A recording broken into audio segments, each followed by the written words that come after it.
Hey y'all, let me see. I think the microphone is on. I believe my trusty assistant is arriving. Put my glasses on. And so I think we're ready. I hope so. So I'm going to make a little tiny house I made years ago. And I actually don't have it anymore. I gave it away because it was designed to be on a gift box. So I gave them all away. But it's a really easy house, and I thought it'd be kind of a fun project for today, Bastille Day. So I made it in red, white, and blue. And I kind of missed the 4th. My live came after it, so I didn't do it. But years ago, I made this, I call it candy corn house. It's shaped like candy corn, and it's on a ribbon roll. And I used a lot of Tim Holtz stuff. So he had, I don't know, this kind of decorative banner, and I painted it 3 different colors. And then he used to have these really cool dimensional cutouts. I don't think they make them anymore. And then I did it one of his stencils on top. And at the time, I didn't know how to make windows, so I used his windows. Now I know how to make windows. But anyway, that was my 4th of July house from years ago. And like I said, it's the candy corn base. So you can still use that. And we're actually going to make one during the kickoff for the Great Halloween Spooktacular on August 10th. Okay, let me see. I was trying to see who's here. Kay Smith, Delvine, and she says it's cold, which sounds nice to me right now. Corey, Amy is there. Kay Ellis, Tracy, Barbara Rogers. Oh, I see Ben Foxworth, my trusty assistant. Tiffany, and Sonia.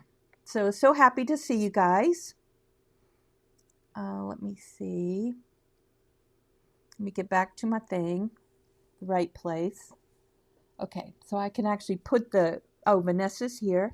So I can see the chat off to one side. All right, so the idea behind this little tiny house, let me show you the base of it, kind of the main structure. It's only this big. It cuts out really easy. I made mine out of cardboard, and I used 1 sheet of cardboard for all the pieces. The main body, the roof piece, kind of the front extension, a door, and all the windows. So I cut it out of 1 piece of cardboard, 8.5 by 11 cardboard, and which means if you wanted, you could use, like if you used heavy watercolor paper, you could cut it out of just 1 sheet real easily and paint it if you want. If you're using cardstock, just pick out your colors, but it really doesn't take long to cut out. And I'll tell you another thing. When I cut stuff out, I used to have to put it over and over and over. And so I'm like, you cut out a lot of stuff. Perhaps you need a new blade. So I put a new blade in. Oh my gosh, it makes all the difference. But I mean, I really go through a ton of papers just for, here, I'm going to show you a sneak peek. This is me trying to get, yeah, you could see, trying to get the porch roof to work. So I've got these pieces and I'm trying to coordinate them. So anyway, I must have cut out 20 or 30 sheets of paper trying to get this right. So it's no wonder that my blades would wear out. So anyway, but it lasts a long time. It was still cutting. It was just taking forever. So the new blade works so much nicer. So just kind of a hint, if you're having trouble, sometimes a new blade is the solution. Okay, the other thing is for the gift box, I needed a box, and I really was going to use like one of those little jewelry boxes, but I couldn't find one. And everybody saves boxes for me. So this one's from my sister, Joanne, and she got some gift from her work. I cut a hole because I thought if you want to put a little LED light inside, it would be nice. So actually I just used my cutter to cut out a piece to fit on top and some decorative paper as well. And let me show you this paper. This is a retired Tim Holtz, but it's got all this French writing, and I thought if I'm pretending to do Bastille Day, it might be good if I have some kind of French graphics. So, okay. Tiffany asked about the Spooktacular. How many days? It's 20 days again.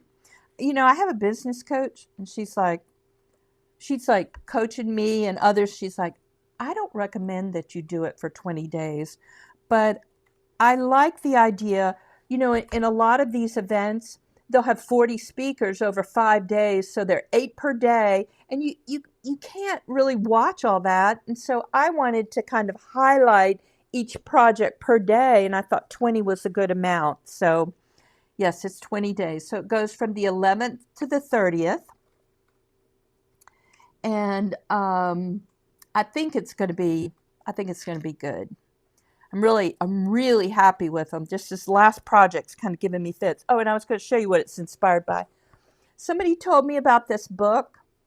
Gus has lived in this house forever, and his owners decided to move. It was too much upkeep, this old house. So they were going to sell it to a developer and tear the house down. And Gus is like, what am I going to do? And it eventually gets sold to a museum, and so Gus gets to stay. So anyway, but that's the inspiration. They told me about this house, and I mean, look, it's got, the camera's picking up some wobbly stuff, but it's got like, where's my finger? An arch here, you know, on top, a little cupola. It's got the wraparound porch, and I just thought it's a very interesting house. So that's what I'm working on. So that's one of the spooktacular projects. It's like my best spooktacular project.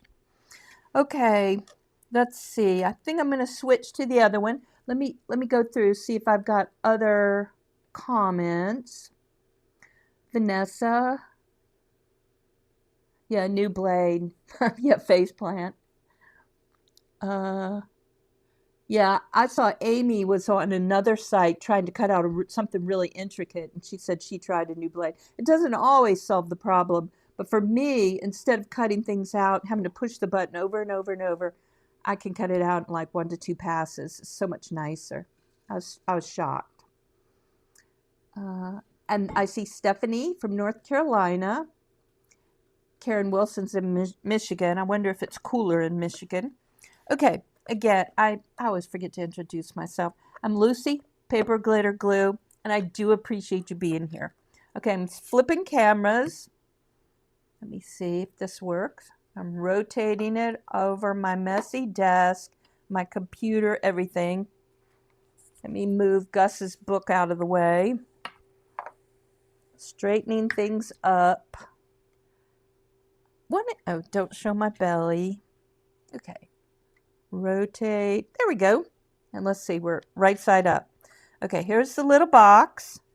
And this was another cover, but I think I like this one better. I like the graphics. I like lettering. And let me be sure and do it. And this one said, you know, French words, carte postale, I guess.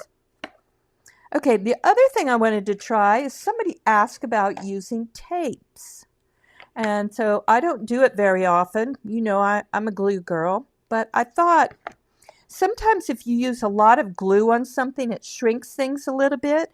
And so this box is kind of tight already. So I didn't want it to shrink. So I'm going to try tape on top. Let's just play and see. Okay. And this one's not in a dispenser. A lot of them come in a dispenser like this, which I never put down the right way. Let's see if we can do it. It's got cat hairs on it. Another surprise. Nope. How do you do it?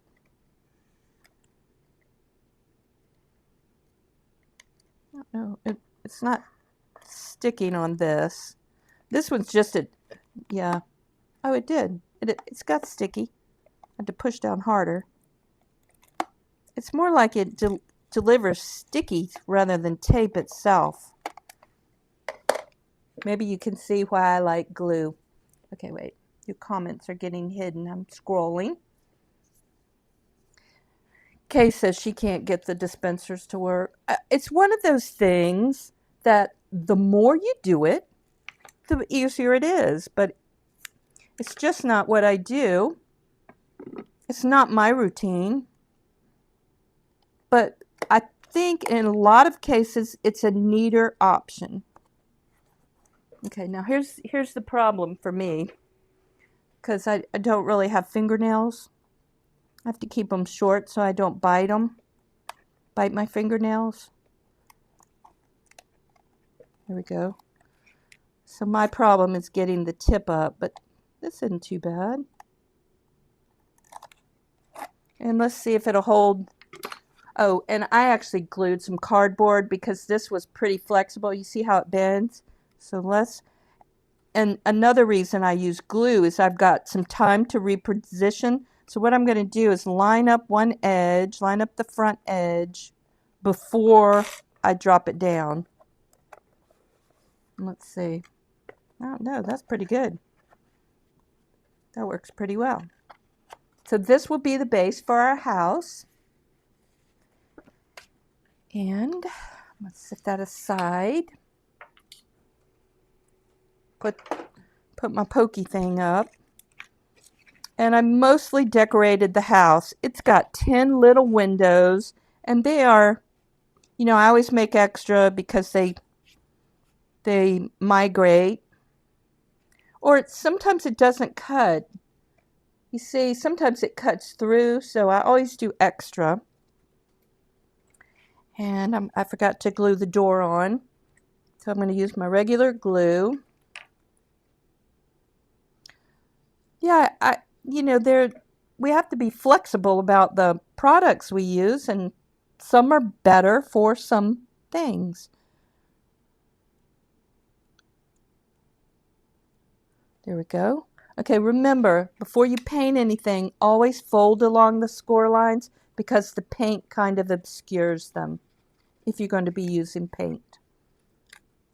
And even, you know, with cardstock, fold along the score lines so you can be sure and line everything up correctly.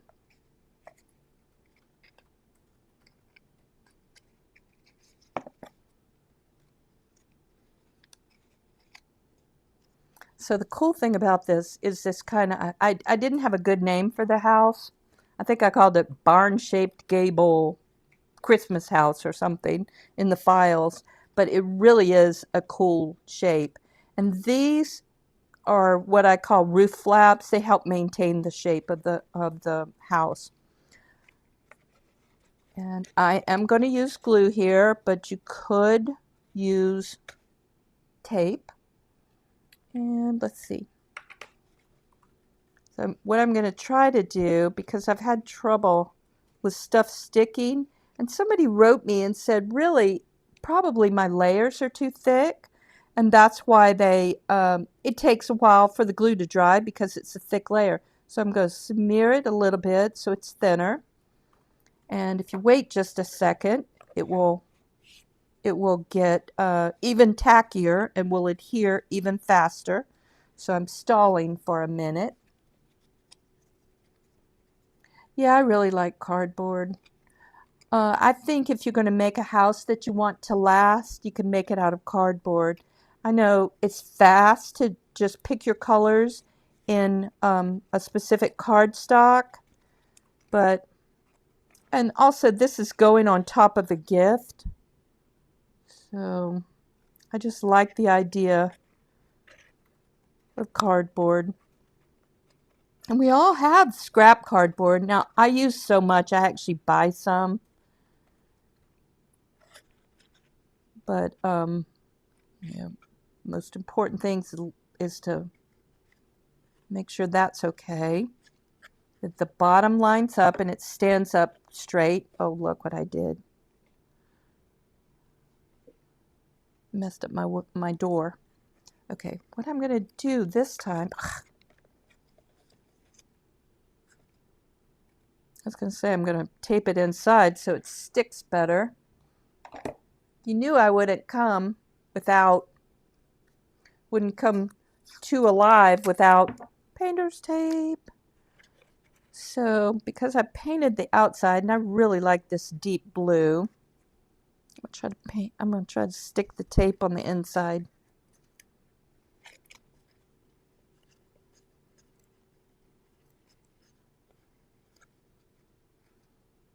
There, I think I got it. I see you, Vaughn.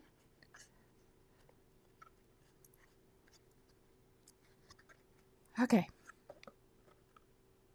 And now glue down these roof tabs. And again, I don't think a lot of designers do that. They might do little modified tabs. But I like the tabs to go over roof flaps to keep them equidistant, to keep them at the proper position. Again, I think it makes a very sturdy house. Let's see, Miss Messy here. Okay, I'm going to smooth it out again, trying to get it to dry a little faster.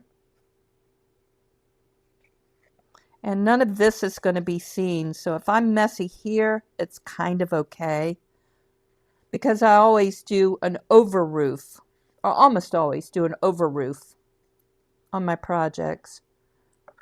Again, I think it makes it sturdier and simpler. Like if you wanted to do shingles on this roof, you can do the shingles while it's laying flat, and then it's really easy to just put it on without having to adjust all the shingles. Okay, I am going to use tape here.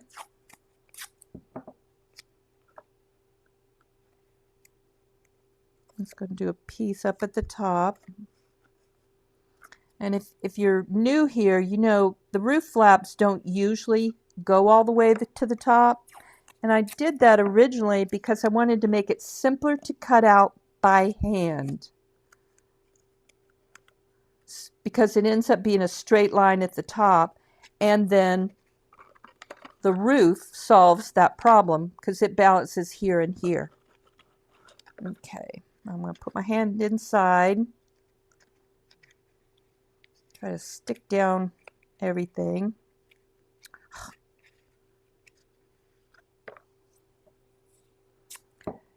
You see, if I wasn't on video, I would let that dry, then do this, but you know, you don't want to see a 2-hour long video, do you? I cut these out by hand, but when I started making little houses, I cut this out by machine, but when I started making them, I cut them out by hand. And so I learned to simplify the design for anyone who wants to cut by hand. Some people like it. It's like more organic, kind of therapeutic, or they just don't want to learn how to use machines, which I respect. I've got my own kind of analog tendencies where I like old-fashioned stuff. Okay, and at y'all's request, I'm adding these bottom pieces now. Again, just another sort of structural thing to keep it from bowing out. And you see how it's just a little bit skewed. So I make this about 1/10 of an inch smaller, just a tiny bit smaller, so it fits inside, but still maintains the square shape. And let me see. Sometimes I put the roof on first, because I like to, give a little push from inside.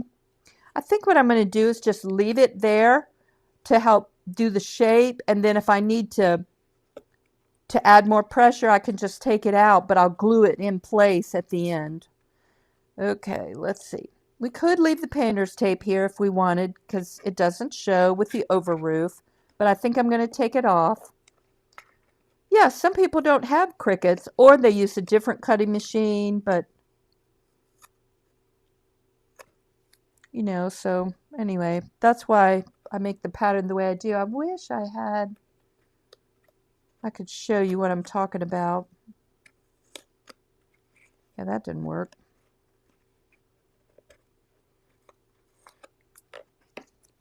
Okay. It popped open. So what we're going to do is let the roof hold these down. So I'm going to apply glue along the gable edge. Maybe. Yeah, Stephanie asked if I cut it out by hand. I don't cut it out by hand now. I kind of got spoiled by the machines. I'm going to leave a piece of tape there since I'm struggling.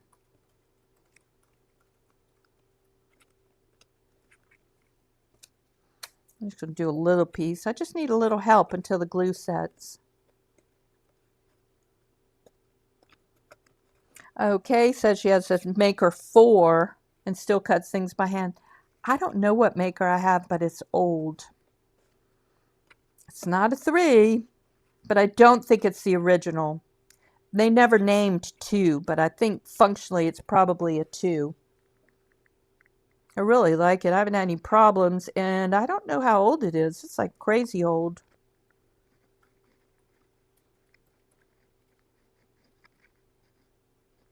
My first maker was probably like 6 years old, which is, pretty remarkable. I kind of think it's more durable than the newer makes. I don't think it's 6 years old. Probably 5 years old. Okay. This is just a nice little house that has, an interesting front because of the barn-shaped gable. And it's not hard, and it's little. So this is one that you could use. You could certainly use on like a wreath. And it tucks in. You could make a small base and just kind of tuck it in on a tree if you wanted to decorate a Christmas tree with it. Just holding. Oh, Tiffany has 2 Explore 2s. Yeah. There's almost nothing I use that requires a maker because I don't generally do the really fancy blades. I'm not going to cut wood with the knife blade. I don't use the scoring tool. I mean, I don't use the scoring wheel. I like the scoring tool because I think it's so much faster. It does not score as deep, but I'm kind of used to that. I just cannot believe all the little kitty hairs I'm taping everywhere.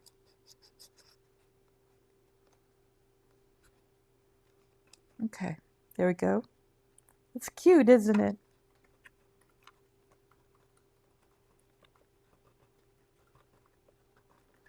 Yeah, Gina says if they have straight features, she just usually cuts by hand. The windows, that's actually why I finally really learned how to do my machine and learned to design for my machine because I wanted to do windows.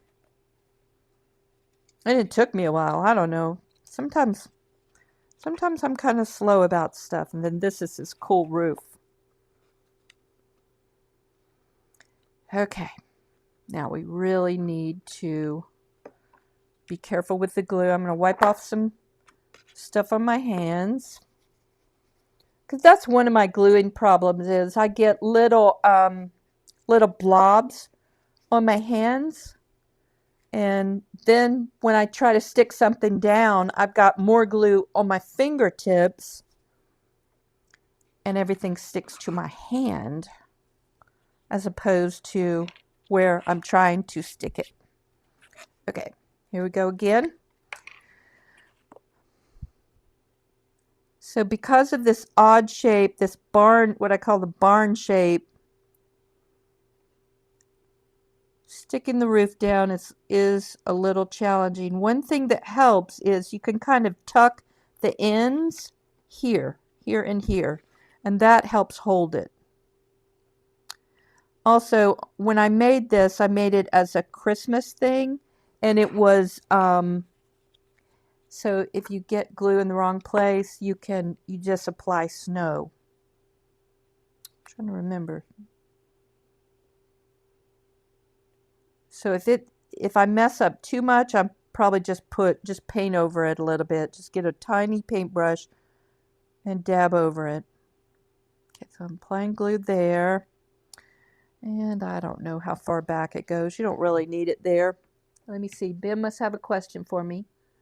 What size is the box? It is, I think I measured this, it's like 5 1/8. It's basically 5" by like 1 1/2. And yeah, these are 1 1/2. But that's just a little box my sister had. I really wanted to use a tiny box. Okay, here we go. So I'm kind of tucking that in there and tucking it in there. And then it holds the ends down.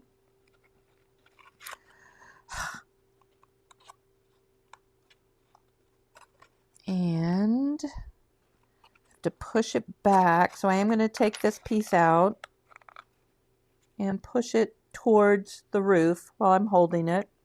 And I can already tell, yes, I will need to repaint the roof. Yeah, it's just a little box. Like I said, I don't know about you, but everybody saves boxes for me. So I have quite a collection. My uncle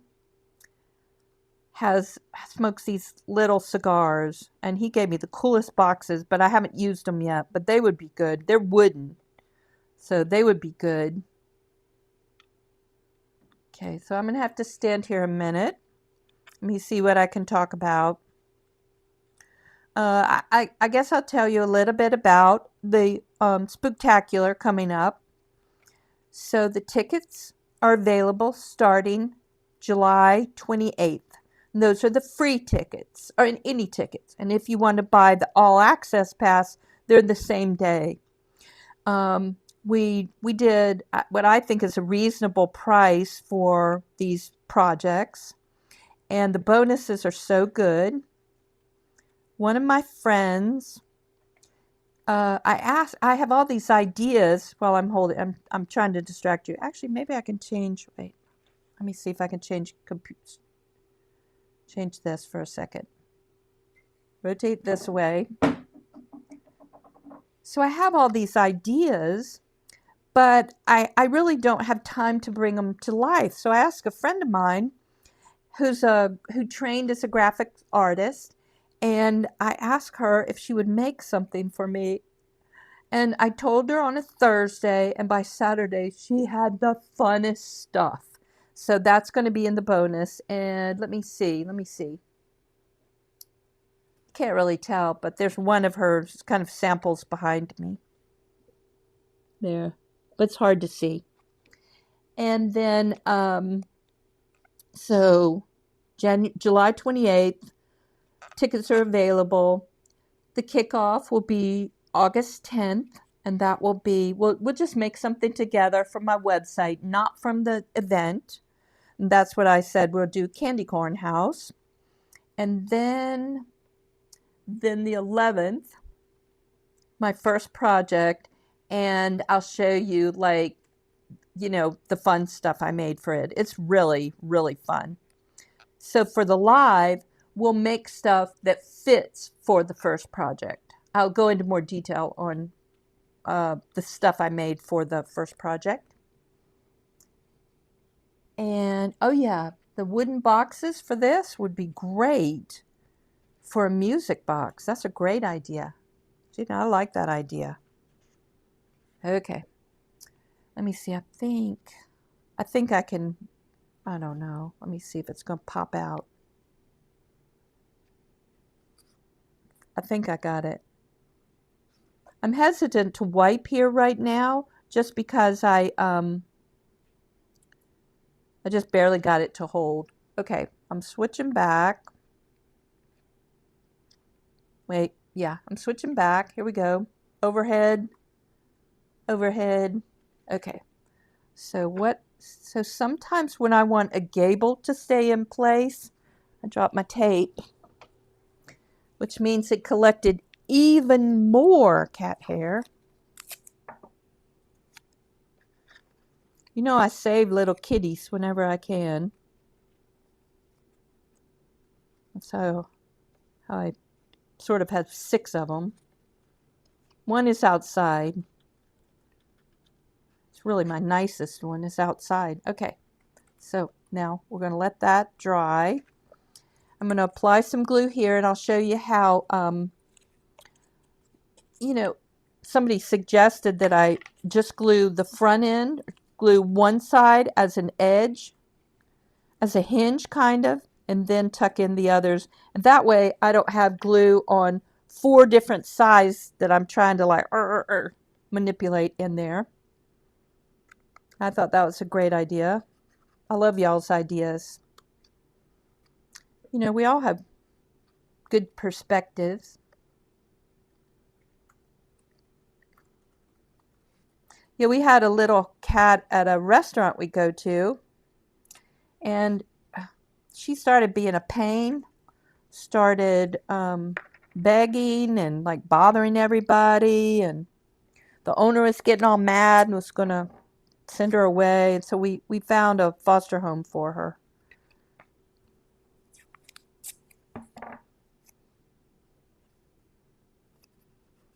Okay, now I can apply glue to these edges without you know, messy, without getting the glue everywhere. Also, I'm buying new bottles of glue for the Spooktacular, so I don't have to like, oh, excuse me, you know, try to juggle them. I'm trying to use these up. We have a few more days before we have, I think 3 more Mondays. Next week, I will have the Marburg clock house done.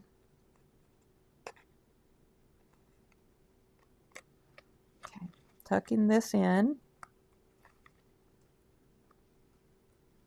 And like I said, it's a little bit big, but it still maintains the square. I'm going to do another piece of tape, just a little piece of tape. And the other nice thing about this base is it gives you a better gluing surface.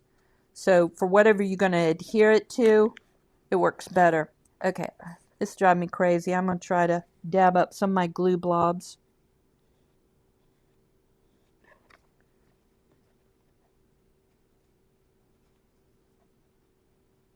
At least if they're flatter, I can paint over them easier.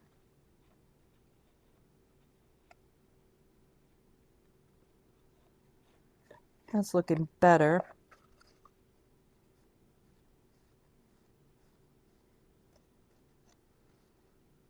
And whenever you have a complicated roof line, often gaps appear, and that's why I think I'm going to just do kind of a bead of paint there and kind of try to cover that up. But if I applied snow, that's not a problem. I would put snow in that little tiny gap. I think, yeah, you can see it here. Okay. And then this is designed to be the front. And I can glue it on. So I'm going to let this dry just a moment before I glue it on. I'm trying to tuck it in. And see, just run glue, but again, instead of having just one little narrow rim to glue it, you've got all this surface and it'll sit. And then you can add trees or you know, whatever other decor, you know, if you were doing, you could add like a fence around it, and then you still have a little box. You have a little gift box. Okay. So I think that's it. I'm going to switch cameras again. Rotate my camera out of my way. Switch. Oh, don't pay attention. That's not the real password, so. Okay. So let's see. Let me see the Marburg clock. Okay, so this was kind of this sort of a prototype. I made this one out of watercolor paper. And what I have to do is get the little, all I have to do is make a little top. This goes to a different house, but just make the little thing and glue the side pieces on too. So that'll be next week. We will get that done. And let me see. Kay says she's going to make this. Yeah, it's just a cute little house. And like I said, you can use it, you know, tuck it into a bookshelf. You could use them as like placeholders. You could do different colors for different people and have placeholders at dinner and stuff. And it didn't take long. I did have it all painted and cut out, but it really doesn't take long. So, okay, let me see. Yes, little miniature deer. I love little baby deer. So I love using them on my and in my, like, especially the Christmas stuff, and then some little tiny bottle brush houses too. The let's see, oh, the examples in the website, the barn shaped mini Christmas house, whatever it's called, design number 65. You can see I had some little deer on my gift box. What are the crowns and numbers? Crowns. I don't know what you mean by crowns. The number of this design is number 65. You can see I did it a long time ago. The number for the first candy corn house I made was number 7, I think. It's way long time ago. Okay, any other questions? I appreciate y'all being here. And I'll see you next Monday, the Marburg clock, because it's going to be worth it. The names, I think I called it Mini Christmas House with Barn-Shaped Gable. I mean, I just couldn't come up with a better name. But the file, I called it Barn-Shaped Gable Christmas House, something like that. Yeah. So the number 1 house was the Irish cottage. That was the first one I learned how to make. The other house. Oh, okay. The candy corn house Jeannie's asking about. This is the candy corn house. And this is a ribbon roll. Now I added some cardboard on the bottom to make it sturdier. And this embellishment was a Tim Holtz die cut. But, you know, you could do, just kind of fold some paper to do that. And then I did a stencil. I really like this stencil, these stars. So, okay. Alrighty, y'all. Well, see you next Monday, 2 p.m., same time, same bat channel. And I hope y'all have a good day. Okay, I gotta go find food. Okay, y'all take care. Bye.